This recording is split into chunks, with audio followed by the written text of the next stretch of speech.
제가 1984년 4월에 창간된 음악 동화라는 잡지를 읽는데 음악하는 예술하는 사람, 특별히 음악도들을 위한 잡지가 그때 처음 나온 것으로 제가 알아요. 제 기억엔 그래요. 그런데 제가 85년 그때 고등학교 3학년이었는데 85년에 잡지를 이제 사서 평소에 이제 음악에 관심이 많으니까 사서 읽는데 그때 정경화 씨 인터뷰가 있었어요. 정경화 씨에 대한 관심이 있었던 것이 그분은 굉장히 독실한 크리스찬이고 참 하나님 사랑하는 분이거든요.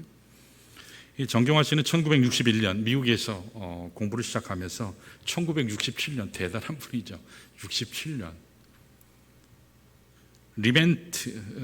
리벤트리트 콩쿠르에서 1등을 하셨어요. 한국인으로 최초로. 바이올리니스트로 정경화 씨 하면 세계적인 분이에요. 이 콩쿠르에서 우승을 하셨어요. 그런 대단한 분인데 이분이 이제 음악에 대한 고백을 하시는 걸 봤는데 굉장히 인상적이었어요. 음악이 그분에게는 하나님이었어요. 음악이 절대 영원의 어떤 절대 경지를 얘기하는데 이렇게 얘기하셨던 걸 제가 기억해요. 그 오래됐어도 제가 그 잡지를 거의 외우다시피 해서 음악은 영원을 추구하는 일로서 어떤 면에서 도달할 수 없는 곳을 향한 몸부림이다. 자기 홀로 처절한 투쟁이 음악이다, 연주다. 그래서 언제나 미완성이다. 그래서 완성을 향한 처절한 노력과 고투가 있다. 그런 고백을 정경화 씨가 하신 적이 있어요. 지금 생각해 보면 여기에 참된 완성을 추구하는 예술가의 자세가 있지 않나 생각이 돼요. 비록 오늘의 연주가 훌륭했다 하지만 거기에 결코 만족하지 아니하고 그것을 완성이라고 말하지 않고 보다 더 나은 내일을 위해 또다시 최선을 다하는 자세, 여기에 발전이 있고 성장과 완성의 길이 있다라고 그렇게 저는 생각이 됐어요. 사랑하는 여러분, 우리 인생도 마찬가지라고 생각이 됩니다. 우리 인생이 아직은 완성이 아니죠. 사랑도 아직 완성이 아니에요. 나이 좀 지그지 먹으면 사랑을 좀 잘할까? 근데 그게 잘 안 되죠. 나이가 좀 들고 세월이 지나가면 인격이 좀 유순해질까? 근데 인격도 완전하지 못합니다. 그래서 우리 스스로 상처를 주기도 하고 상처를 또 받기도 합니다. 우리가 추구하는 행복 다 이루어졌을까요? 그렇지 않아요. 우리의 꿈도 아직 완성이 되지 않았습니다. 더 다듬고 더 가꾸고 더 기다리고 더 사랑하고 더 추구해야 될 것이 많은 미완성의 작품이 우리가 살고 있는 인생의 현 주소라고 할 수 있습니다. 그러나 우리는 미완성의 상태에서 그냥 머물러 있어서는 결코 안 될 것입니다. 완성을 향해 나아가야 되고 하나님 주신 비전과 뜻을 향해 나아가야지 하나님이 기뻐하시는 삶의 열매를 맺을 수가 있는 것입니다. 그래서 저는 이런 차원에서 사도 바울의 고백이 참 좋아요. 여러분 빌립보서 3장 12절을 보시면 우리 한번 읽어볼까요? 같이 읽습니다. 시작. 내가 이미 얻었다 함도 아니요 온전히 이루었다 함도 아니라 오직 내가 그리스도 예수께 잡힌 바 된 그것을 잡으려고 달려가노라 라고 고백했습니다. 아직 완성이 아니라고 얘기해요. 사도 바울이요 엄청나게 지금 빌립보쯤에 있으면 연세가 지긋이 되셔서 이제 하나님 앞에 돌아가실 날이 얼마 안 남은 옥중서신을 쓰신 때거든요. 그런데 아직도 내가 다 이룬 것이 아니다. 다 완성하지 않았다. 못한 일이, 과제가 아직도 여전히 있다. 그렇게 고백하고 있어요. 사도 바울은 거기서 멈추지 않고 표대를 향해서 위에서 부르신 그 부름의 상을 향해서 나는 계속 달려가겠다 라고 고백하고 있습니다. 사실 이것이 성경이 제시하시는 크리스찬 삶의 본질이라고 할 수 있어요. 실제로 성경을 보시면 성경에 묘사된 하나님 나라는 아직 미완성이에요. 물론 예수님께서 이 땅에 오심으로 하나님 나라가 이미 시작은 됐어요. 그러나 아직 완성되진 않았습니다. 여러분, 하나님 나라는 예수 그리스도께서 이 땅에 오심으로 시작되었어요. 예수님의 십자가와 부활로 사탄은 이미 패배했습니다. 이런 면에서 하나님 나라는 already 이미 이루어졌어요. 그러나 아직 완성된 것은 아니에요. 언제 완성이 되죠? 우리 주 예수께서 재림하실 때, 강림하실 때, 그때 완성이 돼요. 그래서 but not yet이에요. 아직은 아니에요. 아직 주님이 오실 때까지는 아직은 사탄의 잔재가 여전히 있고 폐장병들이 여전히 계속해서 투쟁합니다. 영적 투쟁이 아직도 있어요. 종말이 올 때까지는 아직 하나님 나라는 이루어지지 않은 것입니다. 그래서 크리스천 삶이라고 하는 것은 아직 완성되지 않았지만 완성의 그날을 향해서 날마다 매일 걸어가는 삶이다. 그렇게 정의할 수 있어요. 우리는 이 땅에 아직 여전히 존재하는 것을 보게 돼요. 아직은 불완전합니다. 보조개가 판을 치는 것이 우리 삶의 현실이지. 오늘 우리 한국 사회를 보면 어른이 없어요. 권위가 상실된, 그래서 모두가 어려운 시대에 우리가 살고 있지 않습니까? 그럴지라도 이것이 우리 삶의 전부가 아니라는 것이에요. 올해는 완성의 날이 있다는 것입니다. 하나님께서 준비하신 하나님 나라의 완성하실 비전의 날이 우리에게는 있어요. 이것을 바라보면서 날마다 매일매일 여러분 달려가야 할 줄로 믿습니다. 현실에만 안주해서는 안 돼요. 현실에만 좌절해서는 안 됩니다. 그래야지 우리 삶의 열매가 아름다워지게 되고 하나님께 영광이 되는 것입니다. 여러분, 우리가 인생을 살아가실 때 주어진 현실만 보며 내가 사는가 한번 체크하실 필요가 있어요. 아니면 그날에 주어질 영광만 바라보며 비전을 향해 달려가는가. 여러분, 어느 삶을 사는지에 따라서 삶의 내용과 열매가 바뀔 수밖에 없습니다. 과연 우리는 하나님 나라 완성을 향해서 날마다 바르게 내가 걸어가고 있는가? 바르게 걸어가려면 어떻게 해야 될까? 오늘 본문을 통해서 좀 보기를 원합니다. 오늘 같이 읽은 본문을 보시면 미완성에도 불구하고 가나안 땅의 완성을 위해서 열심히 달려갔던 이스라엘 민족의 모습이 오늘 본문에 기록되어 있어요. 자, 우리 다 같이 1절을 한번 볼까요? 1절 같이 읽습니다. 1절이요. 시작. 여호수아가 나이가 많아 늙음에 여호와께서 그에게 이르시되 너는 나이가 많아 늙었고 얻을 땅이 매우 많이 남아 있도다. 그렇게 말씀해요. 여러분, 여기 말씀 읽으시면서 어떻게 생각되세요? 아, 여호수아가 이제 나이가 많이 들었구나. 착잡함이 느껴지는 대목이에요. 왜요? 아직 정복해야 될 땅이 아직 많은데 남아 있는데 나이가 많이 들어버렸구나. 여호수아가 한때는 그렇게 패기만만했는데 어쩔 수 없어요. 세월이 흐르면 여러분 그렇게 됩니다. 지금 여호수아의 나이가 많이 들었다 그랬거든요. 나이가 연로하대요. 나이가 연세가 얼마쯤 됐을까요?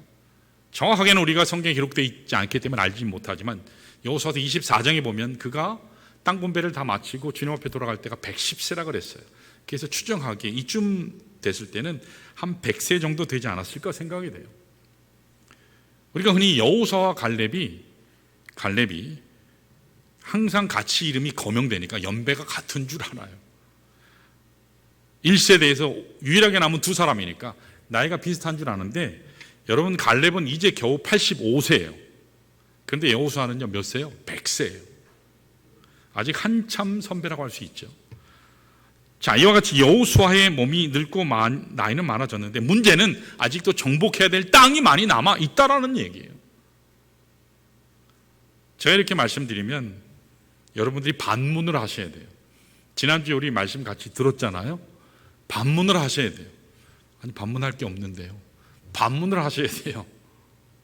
목사님, 지난주 설교에서 목사님이 전쟁 끝났다 그러셨는데요. 그 뉘앙스가 뭐죠? 완전히 다 정복했다라는 뉘앙스잖아요. 그러면 이게 무슨 말씀이에요? 아직도 전쟁이 남았다니. 이게 어폐가 있는 거 아니에요? 모순이 아닙니까? 이렇게 반문하셔야 돼요. 그렇게 반문할 수 있어야 됩니다. 그런데 여러분, 그것은 어디까지나 가나안의 중요한 거점을 정복했다라는 얘기지 구석구석을 정복했다라는 얘기는 아니에요. 전체적으로 정복했다라는 얘기지 지역적으로 정복했다라는 말은 아니에요. 그 땅 구석구석까지 다 점령해서 이방 족속, 가나안 족속을 다 쫓아냈다라는 뜻이 아니에요. 아직 정복하지 못한 땅이 있고 또 족속들이 여전히 있었어요. 자, 예를 들면 블레셋이요.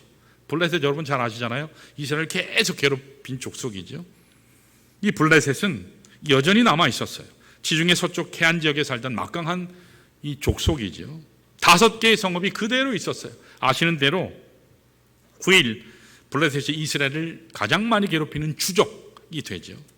엘리 제사장 때도 블레셋이 괴롭혔어요. 사무엘 때도 블레셋이 괴롭혔죠. 사울 왕 때도 마찬가지죠. 사울 왕 때는 심지어는 누가 나타났죠? 자이언트, 용사가 나타났잖아요. 누구죠? 골리앗. 골리앗이 누구예요? 블레셋 사람이에요. 블레셋이 항상 이스라엘 침공해 왔는데 주적이었는데 그들이 온전히 쇠퇴되고 몰아낸 것은 다윗 시대에 와서 그렇게 될 수 있었어요. 또 4절, 5절을 보시면 시돈이라는 지역이 나오거든요. 시돈과 두로 항상 같이 많이 하는데 이스라엘에서 가나안 땅의 북쪽 지역에 갈릴리 북쪽에 있는 항구 도시였습니다. 이 시돈은 여러분 바알 숭배 본산이에요. 바알 숭배를 했던 그런 지역이에요. 시돈 출신 중에 이스라엘에 와서 왕에게 시집 와서 이스라엘을 바알 숭배로 초토화시켰던 아주 악한 여자가 있거든요. 혹시 여러분 기억하세요? 아합 왕의 왕비였어요. 누구죠? 이세벨이요. 이세벨이 시돈 출신이었어요. 자, 이렇게 전체적인 점령을 했지만 아직은 지역적으로 전투가 남아있고 점령할 땅이 있었습니다. 이런 의미에서 이스라엘의 가나안 정복은 already 이미 이루어진 사건이긴 하지만 but 난 예시예요. 아직은 완성되지 아니한 상태라고 할 수 있어요. 계속되는 전투, 계속되는 전쟁이 있어요. 점령해야 될 족속이 땅이 남아 있었기 때문입니다. 사실 이것이 우리가 살아가는 크리스찬 삶의 현실이 아닌가 생각이 돼요. 앞서 말씀드렸지만 하나님 나라가 이미 도래했어요. 우리가 구원받았어요. 사단 마귀는 예수님께서 십자가에서 십자가 사역으로 말미암아 부활하심으로 이미 패배시켰어요. 그러나 그 사단의 그 죄의 권능이 완전히 사라진 건 아니에요. 무력화되긴 했지만 여전히 영향이 있어요. 그 패잔병들이 여전히 역사해요. 그래서 영적 전투가 아직도 여전히 있습니다. 우리를 여전히 공격합니다. 그러나 그리스도께서 다시 오시면, 이 땅에 오시면 마귀는 진멸돼요. 주님이 재림하시게 되면 전쟁이 끝이 나는 겁니다. 그때 완전한 차원의 승리가 주어지는 겁니다. 자, 그렇다면 지금부터 주님이 오시는 그날까지, 지금 현실로부터 예수 그리스도께서 이 땅에 강림하시는 그날까지 여러분과 제가 뭘 하면서 이 땅에 머물러야 될까요? 우리가 해야 될 일이 뭘까요? 우리가 해야 될 일이 있기 때문에 하나님이 여러분과 저를 이 땅에 남겨두셨어요. 그냥 가만히 앉아서 세상 탓이나 하고 현실 탓이나 하고 정치인들 탓이나 하고 남 탓하면서 보내야 될까요? 아니면 하늘을 바라보면서 주님이 오시는 그날을 막 눈 빠지게 기다리면서 아무것도 하지 않고 그날만 기다려야 될까요? 둘 다 아니에요. 남아있는 땅을 정복하는 거예요. 남아있는 땅을 우리가 정복하는 것, 이것이 여러분과 제가 감당해야 될 사명이에요. 아직은 완성되지 않았어요. 하나님 나라가 완성될 때까지 복음을 계속 전파해야 되고 다음 세대를 양육해야 돼요. 교육해야 합니다. 전도해야 돼요. 선교해야 돼요. 이 지역을 섬겨야 합니다. 이게 여러분과 제가 해야 될 사명이라는 거예요. 우리는 완성을 향해 달려가는 인생인데 막연하게 뭐가 되겠지, 완성을 바라만 보는 인생이 아니라 하나님께서 분부하신 사명을 잘 감당하면서 주 나라 비전을 이루는 삶이 하나님의 말씀이 우리에게 제시하시는 그리스도인의 삶의 본질이라는 거예요. 우리가 남아있는 이 복음 전도의 땅끝이요, 두 종류가 있어요. 여러분, 사도행전 1장 8절에 예수님께서 마지막 대분부 하셨잖아요. 승천하시기 전에 너희가 권능을 받게 될 것인데, 성령이 오시면 권능을 받을 것인데, 권능을 받으면 어떻게 된다고요? 예루살렘과 사마리아와 유다와 땅끝까지 이르러 내 증인이 되라 라고 말씀하셨어요. 그 땅끝이요, 그 땅끝은 하나는 저 진짜 땅끝이에요. 해외, 온 세상이 복음화되는 그날. 그리고 또 하나는 이 땅이에요. 우리나라 이 땅이에요. 특별히 다음 세대예요. 3년 전에, 제 기억으로는 3년 전인데 2020년이죠. 한국에서 FTT라는 이 모임이 있었어요. 선교 모임이었는데 이게 약자예요.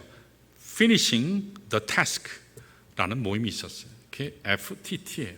무슨 말이냐면 태스크를 끝내자. 주님이 우리에게 주신 직무 사명을 끝내자. 그런 모임이에요. 단체예요. 이것은 사실은 예수님의 대분부 2000년을 맞이해서 미전도 종족을 선교하자는 취지로 시작된 단체였어요. 지금은 이제 은퇴하셨는데 미국의 릭 워렌 목사님을 중심으로 만들어졌어요. 이게 2020년도에 우리 한국에서, 우리나라에서 개최가 됐었습니다. 그때 나왔던 자료를 살펴보면 2000년도까지 미전도 종족이 2000년이에요. 2000년. 지금부터 23년 전에 그때까지 미전도 종족, 복음이 전혀 들어가지 않은 미전도 종족이 3000개였어요. 3000개 부족이었어요. 그런데 20년이 지난 2020년에 몇 개가 남았냐면 310개 부족이 남았어요. 그러니까 거의 90% 미전도 종족에게 복음을 전한 거죠. 굉장히 많이 했죠. 자, 그런데 복음은 전했는데 복음화 비율이 1% 미만인 종족들, 그리고 그들에게 교회가 아직 세워지지 아니한 종족들을 흔히 뭐라고 얘기하냐면 미개척 종족이라고 그래요. 미전도 종족과 미개척 종족은 달라요. 미개척 종족이라고 불러요. 이 사람들이 4,600개의 부족 정도가 된대요. 인구수로 따지면 약 18억이라고 합니다. 그들에게 아직 교회가 없어요. 복음이 들어가지 않은 곳이에요. 이 사람들이 오늘 이 시대의 땅끝이에요. 이들에게 복음을 전해야 됩니다. 그리고 또 하나의 남은 땅끝이 있죠. 뭐라 그랬죠? 우리 다음 세대, next generation. 한국 교회 내에 있는 다음 세대들이에요. 우리 팬데믹을 겪었잖아요. 요새 또 코로나가 흥왕해서 저도 미국 가면서 걸려가지고 열흘 동안 얼마나 고생했는지 몰라요. 팬데믹 3년을 거치면서 우리 한국 교회가 6만 개가 있는데 12,000개가 없어졌어요. 5분의 1이 없어졌어요. 여러분 엄청난 거예요. 6개 교회가 있었는데 그중에 하나가 없어졌다는 얘기예요. 12,000개가 없어졌어요. 유치부, 초등부의 주일학교, 중고등부의 학생부, 청년대학부가 씨가 말라가요. 지금은 우리 한국교회 내에 이 다음 세대 부서 자체가 없는 교회가, 제가 2016년에 한국에 왔을 때 그때 60%라 그랬어요. 60%가 다음 세대가 없다 그랬어요. 교회 내에, 한국교회 내에. 이건 초교파로 얘기하는 거예요. 제 교단만이 얘기하는 게 아니라 모든 교파를 다 이야기해요. 그런데 지금 70%가 넘어가고 있고 이거보다 더 심각할 수 있어요. 이번에 우리 청년부 연합으로 가는데 원래는 저희 교회 혼자 가려고 그랬는데 저희가 혼자 가기는 조금 숫자가 애매하고 20명에서 25명이거든요.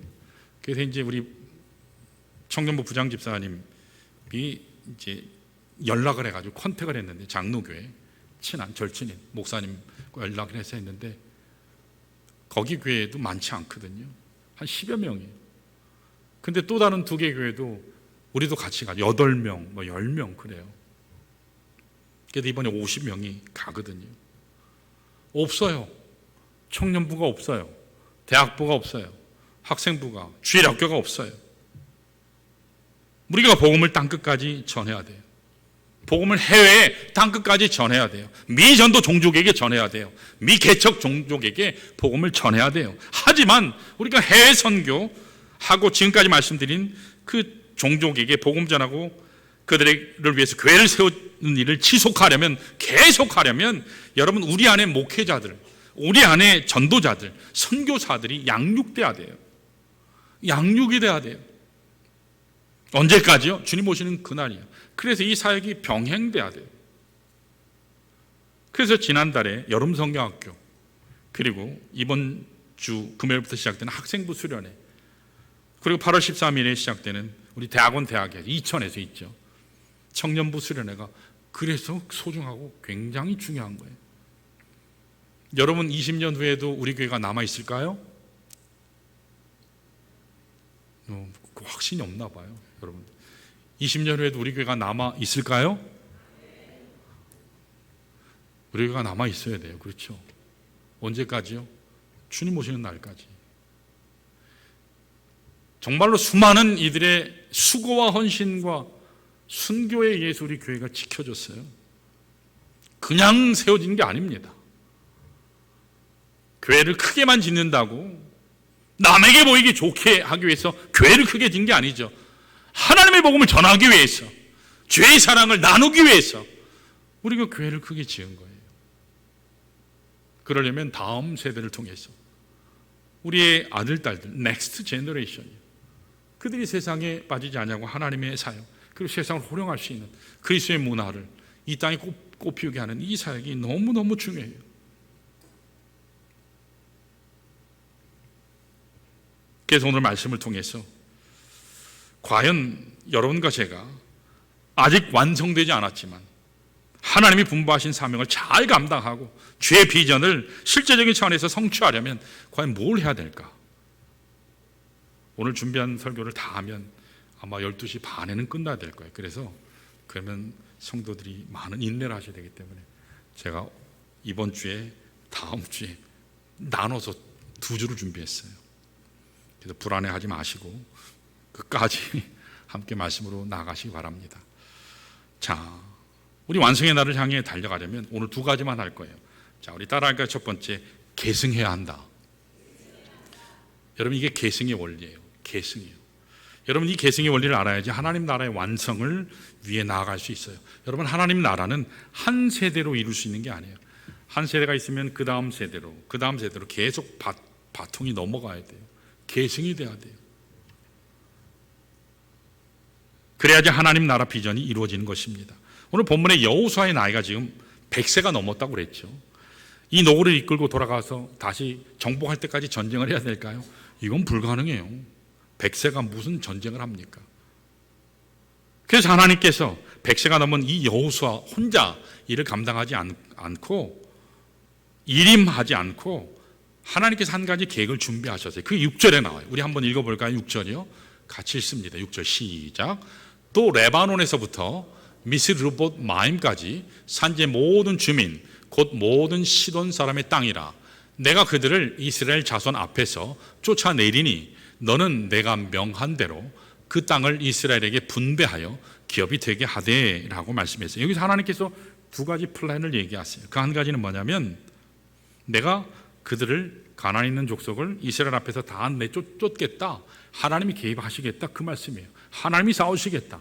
또 한 가지 계획은 뭐냐면 각 지파에게 땅을 분배해서 그들의 고유한 기업이 되게 하겠다. 여기 기업은 유산을 얘기해요. 유산이요. 우리 부모님 돌아가시면 유산 상속받잖아요. 그 얘기하는 거예요. 유산이에요. 그래서 각 기업에게 독특한 땅 경계를 주게 하시겠다는 거예요. 이걸 쉽게 말씀하면 여러분, 그동안 여호수아 한 명이 리더십을 발휘했어요. 근데 그것이 아니라 이제는 각 지파의 리더들을 통해서 12지파의 리더들을 통해서 이 사역을 계속하겠다는 거예요. 아시겠지만 지금 이 시점에 실제로 출애굽 세대 1세대 중에 남은 사람이 누구죠? 여호수아와 갈렙 딱 2사람이에요. 나머지는요, 넥스트 제너레이션이에요. 다음 세대예요. 38년 동안 그들이 범죄함으로 하나님께서 광야에서 돌리셔서 다 죽게 만드셨잖아요. 둘만 살아남았어요. 전부가 지금 다 죽고 여호수아와 갈렙만 남았는데 그 나머지 지파를 대표하는 사람들은 모두가 다 그 다음 세대들, 넥스트 제너레이션이에요. 넥스트 제너레이션이에요. 그 세대가 지금 이렇게 넘어갔죠. 계승이 되고 있는 거예요. 그래서 하나님께서는 여호수아의 세대가 이제 끝이 나면 그 다음 계승할 세대, 그들이 필요한데 각 세대를 통해서 지금 그 세대를 계승할 수 있도록 하나님께서 하고 계세요. 이게 계승의 원리예요. 여러분, 우리가 아무리 훌륭한 사역을 해도 계승할 사람이 없으면 반드시 실패하게 돼요.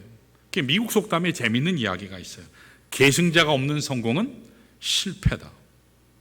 계승자가 없는 성공은 실패다. 굉장히 뼈있는 얘기죠.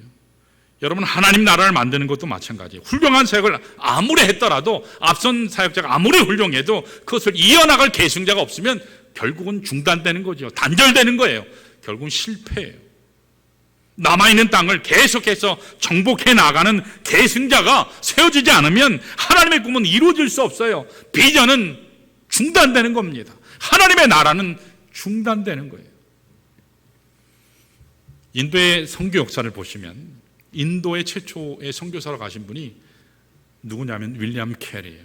영국 사람인데 이분은 베프티스트예요. 침례교도예요. 이분이 근대 선교의 문을 여셨어요. 자, 윌리엄 캐리가 계속 사역을 혼자 평생 할 수 있을까요? 못해요. 그게 계승자가 나타났어요. 같은 베프티스트가 아니에요. 이분은 장로교 선교사님이었어요. 스코틀랜드 장로교 출신, 이게 알렉산더 더프라고 하는 분이 계세요. 근데 이분이 교파는 다르지만 그러나 예수 그리스도를 사랑하고 복음을 사랑하고 영혼을 열정적으로 사랑하는 이 두 분이 인도에서 정말 동역을 같이 아름답게 잘했어요. 윌리엄 캐리는 나이가 드니까 이 알렉산더 더프에게 다 물려주고 그럼 하나님께 갔죠. 세상을 떠났어요. 그의 사역을 계승했어요. 알렉산더 더프가 열심히 사역을 했습니다. 그런데 알렉산더 더프도 나이가 드니까 어떻게 되죠? 이제 은퇴를 해야 되는 시간이 됐어요. 그래서 알렉산더 더프가 자기 본국인 스코틀랜드 장로교 총회에서 선교 보고를 하게 됐습니다. 선교 보고하면 뭐 굉장히 많은 사람들이 오잖아요. 선교 보고를 하는데 이 마지막 부분에서 이렇게 도전했습니다. 자신은 이제 선교를 더 이상 할 수 없지만 자신의 뒤를 이어서 인도의 선교로 하나님께 영광 돌릴 복음을 전할 젊은이들이 헌신하면 좋겠다고 젊은이들이 나오라고 초청했습니다. 그런데 여러분 나왔을까요? 나왔을까요? 한 사람도 안 나왔어요. 선교 보고를 들을 때는 그렇게 박수치고 환영하고 할렐루야 하고 하나님 영광 받아주십시오 하고 막 노래하고 난리치던 그 사람들 중에 단 한 사람도 막상 선교에 헌신하라 하니까 아무도 안 나왔어요. 그때 흰 머리에 노를 이끌고 강단에 선 알렉산더 더프가 피를 토하는 심정으로 남긴 유명한 말이 있어요. 빅토리아 여왕이 군사를 모집할 때는 그렇게 열렬하게 환영하면서 여왕을 위해서 라면서 나아갔던 수많은 젊은이들 그렇게 지원하더니 왕 중의 왕이신 예수 그리스도의 그 부름 앞에는 단 한 사람도 나오지 않다니 통탄할 일입니다. 너무나 제 가슴이 아픕니다. 나는 이제 내 고향 스코틀랜드에 뼈를 묻으러 왔지만 다시 인도로 돌아가서 겐지스 강변에 뼈를 묻는 스코틀랜드의 마지막 선교사가 되겠습니다. 그 선교사에 피 끓는 절규 앞에 성령께서 역사하셨던 것 같아요. 이 도전을 받은 수많은 젊은 이들이 하나님 앞에 나의 인생을 드리겠다고 그때 나왔다고 합니다.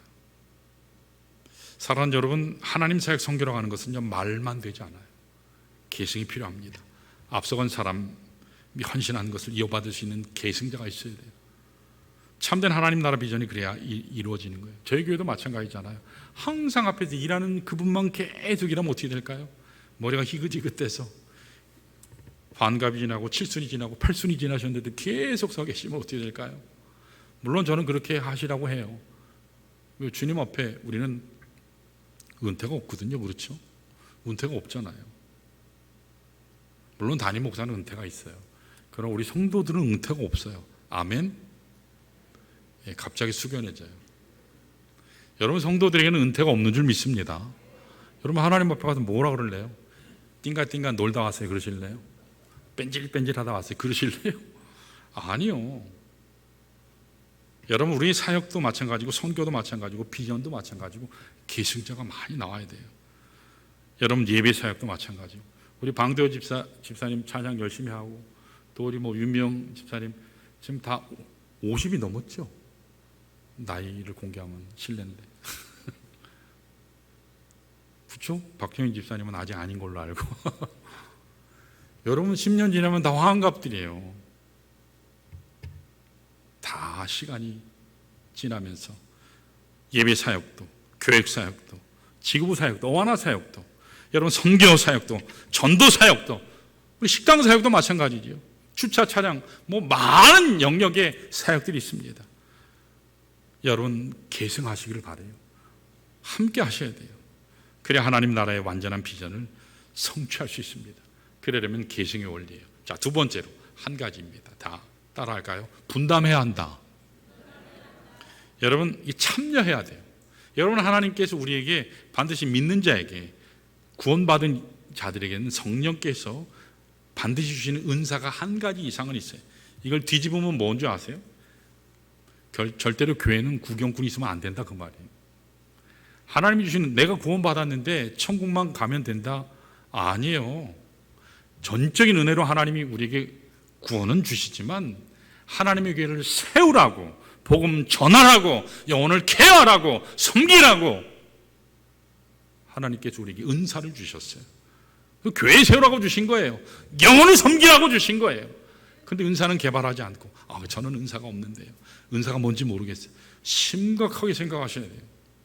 하나님 은사를 주셨는데 은사를 모르겠다. 은사는요 간단해요. 내가 아무리 열심히 해도 기쁜 일, 내가 즐거운 일. 나는 찬양의 은사가 있어요. 아무리 들어도 듣는 분이 괴로운데 자꾸 찬양을 하시면 어떻게 되죠? 그러면 절대로 은사가 아니에요. 여러분, 좋아한다고 은사가 아니에요. 잘해야 돼요. 음식을 못 하시는데 음식에 은사가 있다고 매주마다 식당에 내려가가지고 밥하시고 반찬하시면 어떻게 될까요? 그러면 성도들이 인내도 한계가 와요. 하나님께서는 은사 주신 것이 교회 세우시라고, 일하라고, 사역하라고 주신 거예요. 참여자가 되라고 하는 거예요. 자, 여러분 7절 8절을 보시면 하나님은 가나안 땅을 12지파에게 나누어서 다스리게 하신 것을 알 수 있어요. 7절을 보시면 거기 9지파 반이 나오고 8절을 보시면 2지파 반이 나와요. 합치면 몇 지파죠? 12지파예요. 자, 오늘 나온 김에 12지파의 컨셉이 있어요. 여러분 12지파에 대해서 성경에서 3가지 12지파의 의미가 있어요. 굉장히 중요해요. 오늘 말씀을 보시면 여기 12지파 목록이 쫙 나오는데 여기 특별히 13장에서부터 19장까지 계속 무슨 지파는 어디 땅이고 경계가 어디고 계속 그 얘기만 13장에서부터 19장에 계속 나와요. 여러분 거의 성경 통독하는 사람의 지뢰밭이라 할 수 있어요. 이쯤 가서 포기하는 대목이 이쯤에, 아니면 스킵하고 넘어가 버리든지. 그런데 여러분 여기 나온 12지파의 땅의 목록은요 영적으로 굉장히 중요해요. 제가 한 번도 말씀드린 적이 없어요. 저희 좋은교회 와서. 컨셉을 3가지 제가 잠깐 설명할게요. 첫 번째는 뭐냐면 12지파의 개념이 혈통적인 12지파예요. 혈통적인 의미에서 12지파예요. 이건 뭐죠? 야곱의 아들이 12명이잖아요. 그 한 사람 한 사람 혈통을 이야기하는 12지파의 의미가 있어요.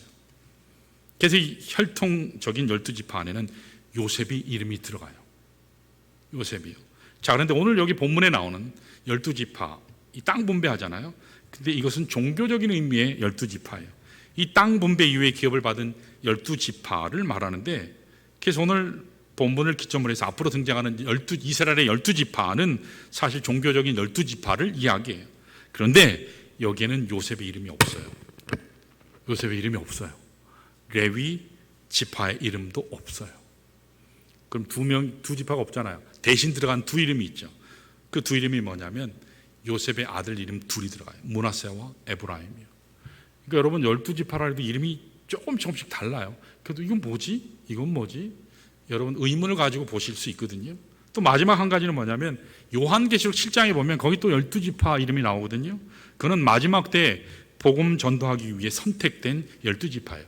여러분 성경에 14만 4천 명이라고 나오는데 이건 이단들이 엄청나게 악용하죠. 신천지도 마찬가지고 그 천년 왕국적인 왕국회관 맨날 얘기하는 여호와의 증인들도 우리 14만 4천 안에 들어와야 된다. 여러분 그 의미가 아니에요. 마지막 날에 하나님께로부터 벗어난 유대인들을 향한 마지막 부름이 12지파를 통해서 12,000명씩 그들을 통해서 하나님께 부름받거든요. 자, 그런데 여기 마지막 때 복음 전도하기에 선택된 12지파 이름에는 요셉이 다시 등장하고 레위도 등장해요. 레위도 등장해요. 그러면 2지파가 빠지잖아요. 2지파가 어디냐면 에브라임 지파가 빠지고 단 지파가 빠져요. 왜 빠지냐? 그들이 우상숭배했기 때문에. 우상숭배예요. 하나님의 지파인데도 우상숭배에서 마지막 때에는 하나님께로부터 멀어지는 너무너무 참담한 그런 모습이죠. 자, 이게 지파의 개념이에요. 오늘 꼭 공부하는 것 같은데, 근데 여러분 이게 성경 전체를 관통하는 내용이기 때문에 잘 아시길 바라요. 그래서 오늘 하나님께서 땅을 나눌 때에 세 가지 원리를 주시고 나누라고 하셨어요. 그 한 가지는 뭐냐면 제비뽑기 했어요.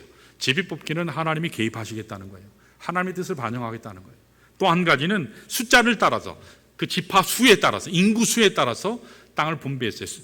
지파의 인구 수가 많으면 땅이 많아야 되잖아요. 그래서 족속의 수가 많으면 땅을 더 많이 줬고 적으면 적게 주셨어요. 이게 공평한 거죠.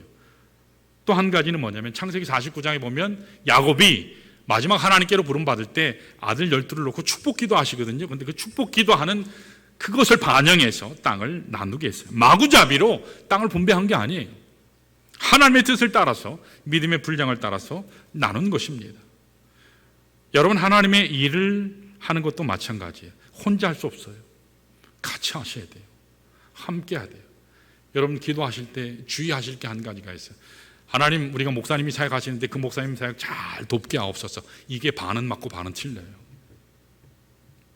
그러면 담임 목사가 다 하라는 건가? 그게 아니에요. 에베소서 4장 말씀에 분명히 나와요.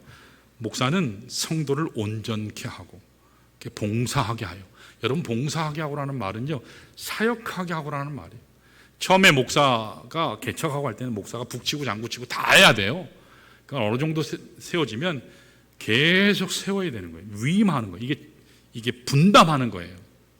그래서 다음 세대 사역을 위해서 우리 교육부서는 우리 부장 집사님들을 다 세웠잖아요. 그렇죠? 부장 집사님들이 사역자예요. 분담하는 거예요. 위임하는 거예요. 그래서 각자에게 주신 은사대로 우리가 하나님의 일을 감당하는 거거든요.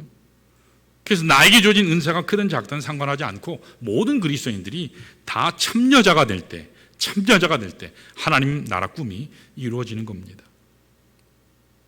가끔 보면 본인은 참여하지 않으면서 감나라 배나라 하는 분들이 있죠. 구경꾼들이 계세요. 여러분, 우리는 구경꾼 되지 않아야 될 줄 믿습니다. 하나님의 일은요, 여러분 주도하실 수 있어야 돼요. 적극적으로 주도하실 수 있어야 돼요. 제가 마지막 예화 하나 하고 마치겠습니다. 미국에 가면 텍사스 아시죠? 여러분, 텍사스에 가시면 텍사스 A&M이라는 대학이 있어요. 굉장히 유명한 대학이에요. 좋은 학교예요. 이 학교가 1922년 달라스에서 이 풋볼 결승전이 있었어요. 이걸 카튼볼 결승전이라고 이렇게 얘기하는데, 그때 이 선수들이 이 A&M 학생들이 얼마나 열심히 뛰었는지 부상자가 너무 많이 나왔어요. 그래서 전반전에 이미 교체할 선수를 다 교체해버렸어요. 부상자가. 그래서 이제 더 이상 교체할 선수가 없어요. 전반전 끝났는데 이제 후반전을 뛰어야 됩니다. 이제 11명 중에 한 사람이라도 부상당하면 실격이에요. 그래서 계속 뛸 수가 없어요. 그때 학교 코치였던 네이나 바이블이라는 분이 있어요. 이름이 되게 좋죠. 바이블이에요. 이름이 성경이에요. 바이블이라는 사람이 앉아있는 학생들을 향해서 호소했어요. 뭐라 그랬냐면, 여러분 가운데 지금 누구든지 상관없습니다. 다친 선수를 위해서 뛰어줄 학생 나오세요. 그랬습니다. 근데 그때 킹질이라고 하는 학생이 일어섰어요. 이 학생은 풋볼 선수가 아니에요. 유니폼도 입지 않았어요. 그러나 자기가 뛸 수 있으면 뛰겠다고 일어난 거예요. 자, 여기에 감동받은 학생들이 저도 할게요. 그런데 관중석에 앉았던 이 A&M 학생들이 다 일어섰어요. 그러면서 그 학생들이 응원하기 시작했어요. 얼마나 열정적으로 응원했는지 11명이 아무도 안 다쳤어요. 너무너무 열심히 마치 선수처럼 그들이 응원을 했어요. 경기가 끝날 때까지 자기 자리에 앉지도 않고 응원을 한 것입니다. 이게 오늘까지 이 A&M 학교의 전통이 됐어요. 그래서 여기 대학은 풋볼 경기를 할 때마다 모든 관중석에 있는 학생들이 다 일어서서 경기가 끝날 때까지 응원하는 전통이 생겼대요. 이게 12번째 선수예요. 12번째 선수예요. 다른 선수가 아파할 때, 다른 선수가 상처를 받고 쓰러질 때 구경만 하고 있는 것이 아니라 나도 참여하리라. 12번째 선수가 된 거예요. 사랑하는 여러분, 오늘 우리 교회도요 12번째 선수가 많이 필요해요. 여러분 12번째 선수 되어주시기 바랍니다. 아멘 하신 분은 크게 복 받으실 겁니다. 여러분, 하나님의 교회가 힘들 때 구경만 해서는 의미가 없어요. 다른 지체가 아파하고 쓰러질 때 구경꾼이 되어서는요 아무 도움이 되질 않아요.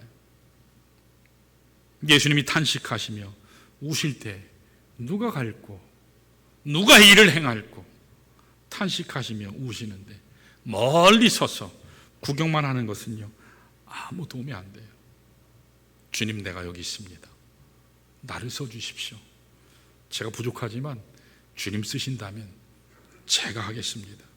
주님 앞에 나를 드릴 수 있을 때 주님 나라가 이루어집니다.